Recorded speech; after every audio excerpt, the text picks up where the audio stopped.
Last time हमने देखा था कि 6 लग्न होते हैं और 6 लग्न में से आरूढ़ लग्न से देखा जाता है कि करंट कंडीशन क्या है व्यक्ति का, क्या वो कोई डिफ़िकल्टी से गुज़र रहा है, एक्सेट्रा एक्सेट्रा। सो आपको वो जानने के लिए सबसे पहले आपको भावों को समझना पड़ेगा। जब तक आप भावों को नहीं समझेंगे, हर भाव का एक रिप्रेजेंटेशन होता है, उसका एक कारकत्व होता है। अगर आप वो भावों को नहीं समझेंगे तो आपको वो प्रेडिक्शंस देने नहीं आएगा और आपको समझ में नहीं आएगा कि ये व्यक्ति गुज़र किस प्रॉब्लम से रहा है। सो शुरू करते हैं। पहला भाव से यानी फर्स्ट हाउस, आरूढ़ लग्न जहाँ पर बनता है वहां से आपको काउंट करना है और वो भाव हो जाता है फर्स्ट हाउस आपके लिए। तो वहां से क्या देखना है? देहस्य सौष्ठवम स्वास्थ्यम स्थिति श्रेयो यशः सुखम जयो वपुष्य तत्सर्वम चिंतनीयम ही लग्नतः।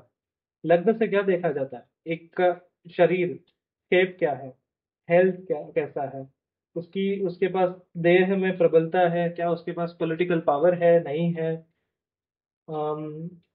वेलफेयर है, फेम है, खुशी है, खुश है या नहीं है, और उसका काम होगा कि नहीं होगा। बहुत इंपॉर्टेंट ये है कि आप उस व्यक्ति का काम होगा कि नहीं होगा, ये बहुत प्रबलता से आपको लग्न से मालूम पड़ता है। तो इसके लिए बहुत लग्न को बहुत ध्यान से देखना चाहिए, विश्लेषण करना चाहिए।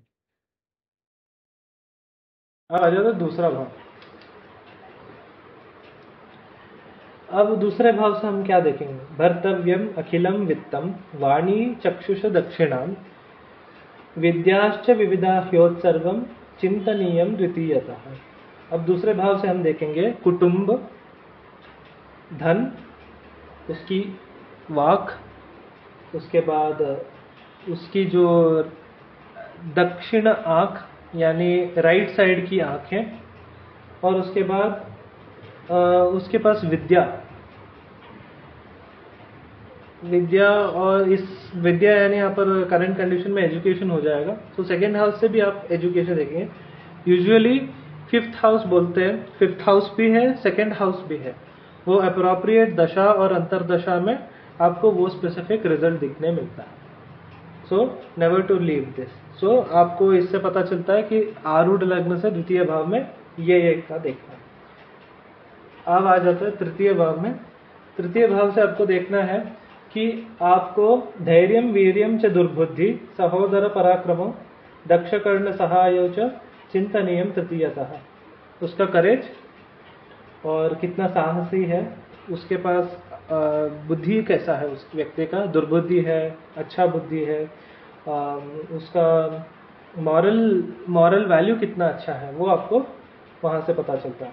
और फिर उसके बाद सहोदर, या फिर यहाँ पर दोनों भाई और बहन, एल्डर और यंगर। यूजुअली यंगर को बोला जाता है यहाँ पर, लेकिन एल्डेस्ट और यंगर सिबलिंग दोनों देखा जा सकता है in from the third house. फिर उसके बाद सहोदर पराक्रमो दक्ष कर्ण सहाय। दक्ष कर्ण यानी राइट ईयर, और फिर सहायो यानी ऐसे लोग जो आपको हेल्प करेंगे। यहाँ पर आपका हेल्प यानी ऐसे भी लोग हो सकते हैं जो डोमेस्टिक हेल्प हो सकते हैं। घर में आपकी काम वाली बाई हो गई या फिर कोई और हो गया, गार्डनर हो गया, ये सब आपको तृतीय भाव से देखने पता चलता है। अब आ जाते हैं चतुर्थ भाव में। चतुर्थ भाव से आपको ये देखने मिलता है कि माता सुहन मातुल भागिनेय क्षेत्रम सुखम वाहनम आसनम च लालित्यम अम्बः शयनम च वृद्धि पश्चादिकम जन्म ग्रहम चतुर्था। चतुर्थ भाव से मम्मी पापा, यूजुअली दोनों मम्मी पापा को देखा जाता है। However in some books like प्रश्न मार्क तो कहता है कि चतुर्थ भाव में मम्मी को देखा जाना चाहिए, रिलेटिव्स को देखा जाना चाहिए, जो मदर के साइड के रिलेटिव्स है, अंकल मामा, मामा को देखना चाहिए।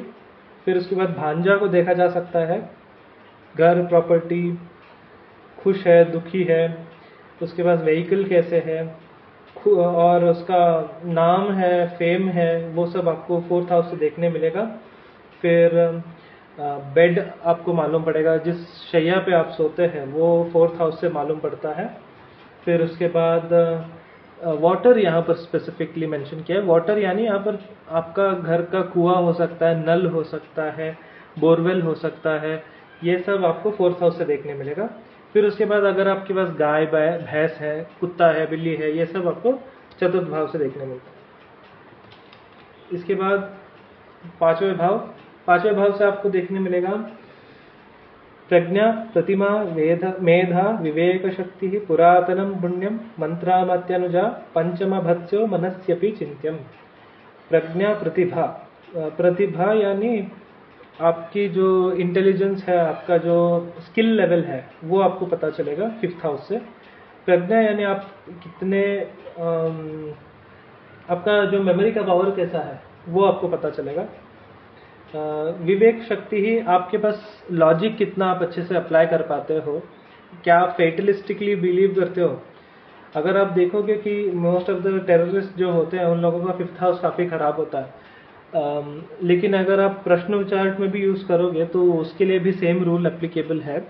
लेकिन हाँ, आरूढ़ लग्न में आपको करंट कंडीशन देखने मिल रहा है। तो करंट कंडीशन क्या है व्यक्ति का, करंट व्यक्ति का जो इंटेलिजेंस कैसा है, मेमोरी कैसा है, और उसने पुण्य कितना कमाए हैं, उसके बच्चे कितने हैं, और उसका मन का स्थिति कैसा है, पंचम भाव से आपको देखने मिलेगा। अब आ जाते हैं षष्ठ भाव पे। षष्ठ भाव में तस्करा रीति विज्ञाधि व्याध्यश्च तनुक्षति मरणम वारिशस्त्रेण चिंतनीयम ही षष्ठतः।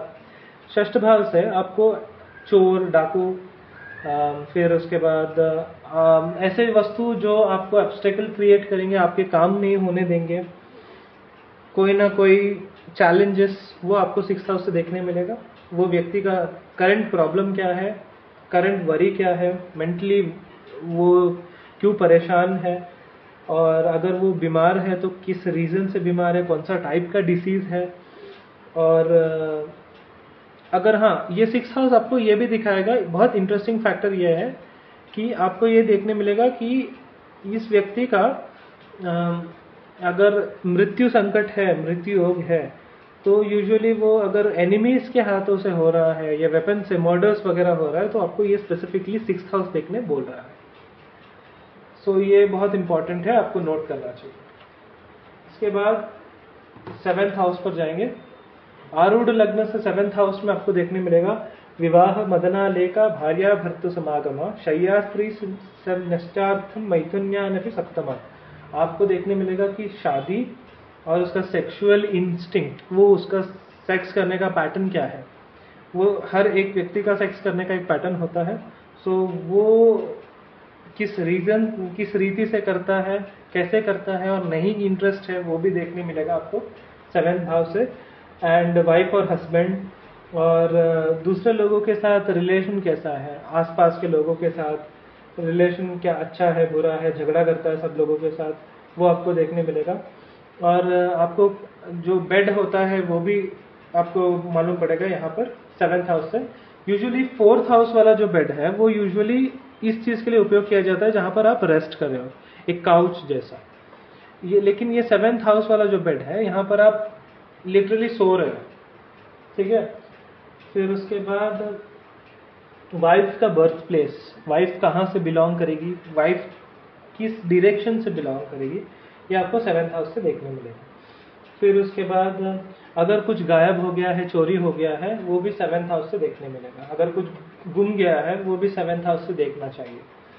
फिर उसके बाद अगर इलिसिट सेक्स रिलेशन है, वो भी आपको सेवेंथ हाउस से ही देखना पड़ेगा। इसके बाद आ जाता है आठवां भाव।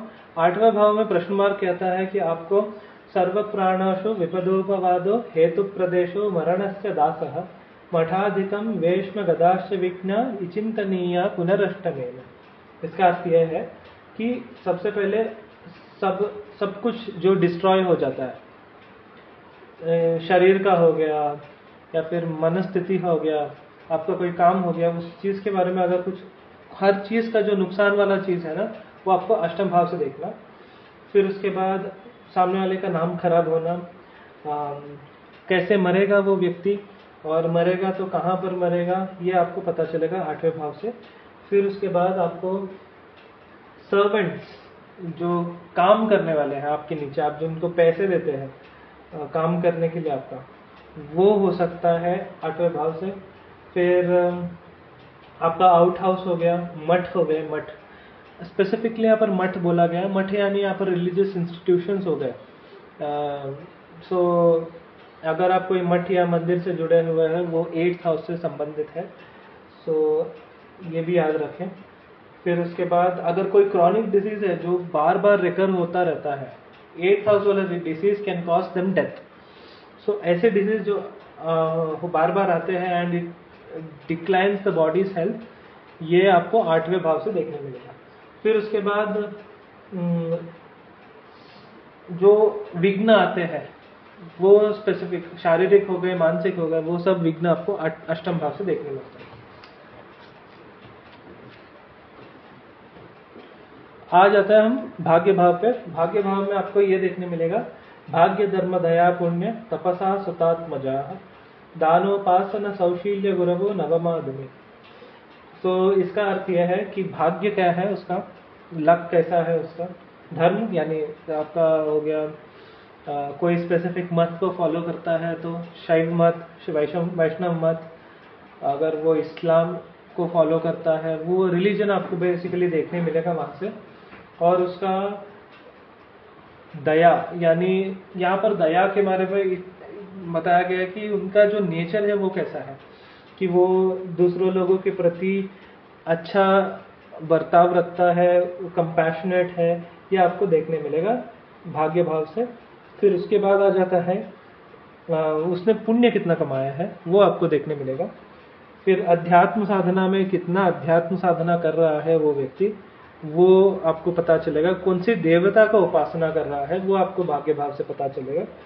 फिर उसके बाद आपको ये भी पता चलेगा कि उसके बारे में, जो उसका जो गुरु है, गुरु के बारे में, उसके ग्रैंडफादर के बारे में, और फादर के बारे में, और उस फादर के साथ रिलेशनशिप कैसा है, गुरु के साथ रिलेशनशिप कैसा है, वो सब आपको भाग्य भाव से पता चलता है।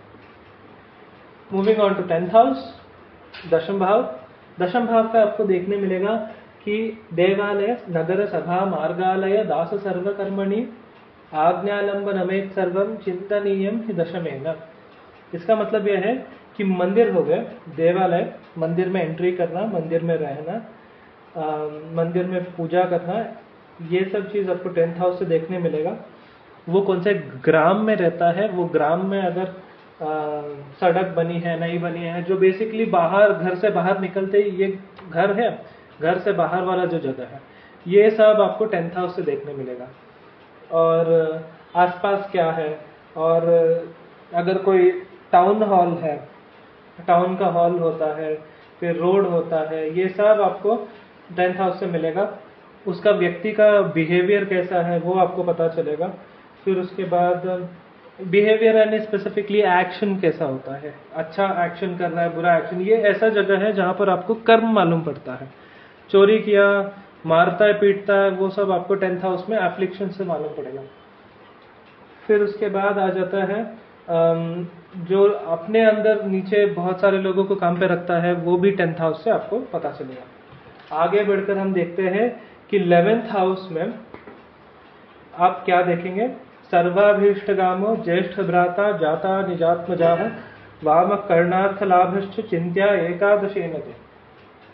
सो आपको यहाँ पर देखने मिलेगा कि उसका अगर अभिष्ट है, अगर वो स्पेसिफिक प्रॉब्लम लेके आया है आपके पास कि मेरा ये स्पेसिफिक काम या फिर ये चीज संपूर्ण होगा या नहीं होगा, ये आपको 11th हाउस से देखने मिलेगा। अगर वो आके बोलता है कि मुझे घर मिलेगा कि नहीं मिलेगा, अगर मुझे प्रॉपर्टी मिलेगा, गाड़ी मिलेगा, बंगला मिलेगा, नहीं मिलेगा, शादी होगी कि नहीं होगी, ये सब अगर आपको देखना है तो आपको 11th भाव चेक करना पड़ेगा। अगर आपका उसका 11th भाव में आरूढ़ लगने से 11th भाव में अगर आप देखोगे, अगर मैलेफिक्स है, कंडीशन प्रॉपर नहीं है ग्रहों का, तो आप वो बता सकते हैं कि बहुत सिंपली कि ये व्यक्ति का जो है इच्छाएं कंप्लीट नहीं हुई है, ये इच्छा है लेकिन अभी तक कंप्लीट नहीं हुई है। फिर उसके बाद बड़ा भाई हो गया, ज्येष्ठ भ्राता, फिर जो बच्चे ऑलरेडी पैदा हो चुके हैं वो सब आपको 11th हाउस से देखने मिलेंगे। फिर उसके बाद लेफ्ट ईयर, कान जो है लेफ्ट साइड का जो कान होता है वो आपको देखने मिलेगा। फिर इसके बाद पैसे, मॉनेटरी गेन्स, अगर कोई पैसा आने वाला है, अटका पड़ा है, वो सब आपको 11th हाउस से देखना चाहिए। वहाँ से आप आरूढ़ लग्न से आप 11th हाउस से विश्लेषण करके बता सकते हैं। फिर उसके बाद और बेसिकली बहुत जो चीज़ आपको मिलने वाला है वो सब चीज़ आपको 11th हाउस से पता चलेगा। अंत में आ जाता है 12वां घर। 12वां घर से आपको देखना पड़ेगा पापम व्ययश्च पतनम निरय वाममंबकम स्थान भ्रंश वैकल्यम द्वादशेन विचिंतयेत्। कितना पाप किया है वो व्यक्ति ने, किस विषय में पाप किया है, फिर उसके बाद किस चीज़ पे पैसे उड़ा रहा है। अगर पतनम यानी पतन का कारण क्या है, क्या वो खुद के मिस्टेक की वजह से हो रहा है, कोई स्पेसिफिक रीज़न की वजह से हो रहा है, ये सब आपको 12th हाउस से देखने मिलेगा। स्थान भ्रंश वैकल्यम, लॉस ऑफ पोजीशन, अगर कोई जगह से निकाला गया, 12th हाउस में मैलेफिक है तो उसको अपने जॉब से निकाला जाएगा या फिर वो एक जगह से दूसरे जगह जाना पड़ेगा, वो आपको 12th हाउस से देखने मिलेगा। और बॉडी में इंजुरी हो जाएगा, वो भी आपको 12th हाउस से देखने मिल सकता है। सो इन एंड ऑल सेड, आपको यहाँ पर हमने बताया कि आरूढ़ लग्न से इसे कैसे देखा जाता है। अगर आपके मन में सवाल आता होगा कि हमने अगर उदय लग्न पे आरूढ़ लग्न अगर कर्क आ जाता है और उदय लग्न अगर यह आ गया मकर, तो हम प्रेडिक्शन कैसे देंगे? क्या हम 7वें घर के बारे में दें या हम पहले घर के बारे में?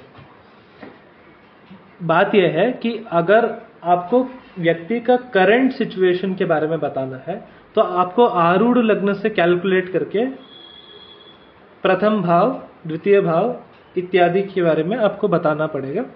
अगर आप व्यक्ति के फ्यूचर के बारे में बात करना चाहते हैं कि अगर उसका बारे में, उसका जो पर्टिकुलर प्रॉब्लम है वो सॉल्व होगा कि नहीं होगा, उसके लिए आपको उदय लग्न अगर मकर है उदाहरण के लिए, तो यहां से आपको प्रथम भाव को समझकर आपको पूरा रिजल्ट बताना पड़ेगा। सो ये प्रथम भाव हो गया, फिर ये द्वितीय भाव, तृतीय भाव, ऐसे ही करते करते ये 12वां भाव हो जाता है। सो इससे आपको पता चलेगा कि व्यक्ति का पर्टिकुलर प्रॉब्लम होगा नहीं होगा और आगे का प्रेडिक्शंस कैसा देना है दशा और अंतरदशा के माध्यम से, ट्रांसिट के माध्यम से, वो आपको 12 उदय लग्न से पता चलता है। सो आई होप आपको समझ में आया होगा। इन केस आपको कोई डाउट हो, please type them out in the comment section. So next video में मिलते हैं। हरे कृष्णा।